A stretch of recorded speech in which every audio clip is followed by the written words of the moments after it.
ఆస్తి కోసం కుటుంబంలో ఒకరినొకరు చంపుకోవడం చూస్తూనే ఉంటాం. కానీ పల్నాడు జిల్లాలో జరిగిన ఒక డబుల్ మర్డర్ చాలా షాకింగ్గా ఉంది. తండ్రి రిటైర్మెంట్ డబ్బుల కోసం ఒక మహిళ తన అన్నను, తమ్ముడిని చంపేయడం సంచలనంగా మారింది. పల్నాడు జిల్లా నకరికల్లులో దారుణం జరిగింది. ఆస్తి కోసం ఓ మహిళ తన అన్నదమ్ములని హత్య చేయడం నిజంగా షాకిచ్చే వార్తే. ఆ అన్నదమ్ముల మృతదేహాల కోసం పోలీసులు గాలిస్తున్నారు.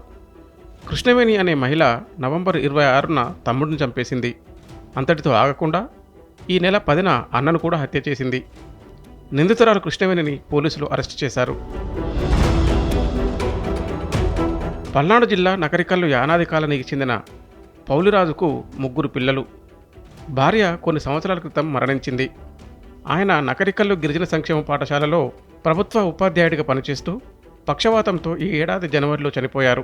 పెద్ద కుమారుడు గోపికృష్ణ బొల్లాపల్లి మండలం బండ్లమోటి పోలీస్ స్టేషన్లో కానిస్టేబుల్గా విధులు నిర్వహిస్తున్నారు. రెండో సంతానం కుమార్తె కృష్ణవేణి.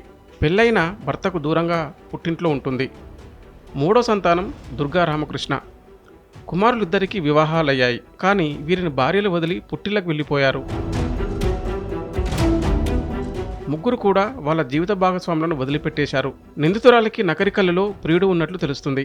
కుటుంబానికి ప్రభుత్వం నుంచి రావాల్సిన డబ్బుపై 3 మధ్య వివాదాలు నడుస్తున్నాయి. కొన్ని రోజులుగా గోపికృష్ణ బండ్లమోటు పోలీస్ స్టేషన్లో విధులకు హాజరు కావడం లేదు. బండ్లమోటు ఎస్ఐ బాలకృష్ణ మెమో కూడా జారీ చేశారు. అయినా అటు నుంచి సమాధానం రాలేదు. గోపికృష్ణకు మద్యం తాగే అలవాటు ఉంది. దీంతో ఈ నెల 10న అన్నకు అతిగా మద్యం తాగించి మెడకు చున్ను బిగించి హత్య చేసినట్లు సోదరి పోలీసులకు చెప్పినట్లు సమాచారం. మరోవైపు తమ్ముడిని నవంబర్ 26న కాలువలో పడేసి చంపేసినట్లు తెలుస్తుంది.